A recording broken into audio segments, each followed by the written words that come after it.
অনেকদিন হয় আমি নুডলস খাই না। তো আজকে ভাবলাম একটু নুডলস রান্না করি। আমি কিন্তু খুবই সিম্পল ভাবে ইনস্ট্যান্ট নুডলসটা খাই। জাস্ট পেঁয়াজ এবং একটু রসুন তেলে ভেজে কাঁচামরিচ দিয়ে আমি নুডলস খাই।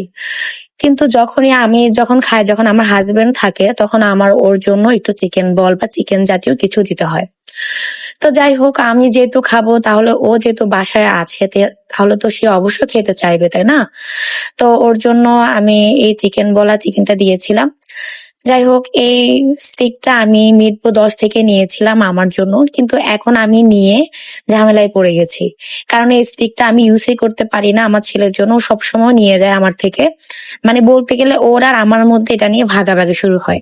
আমি এখনো প্রপারলি এটা দিয়ে কাজ করতে পারি না, কিন্তু আমার খুবই স্যাটিসফ্যাকশন মিলে এই কাজটা করতে।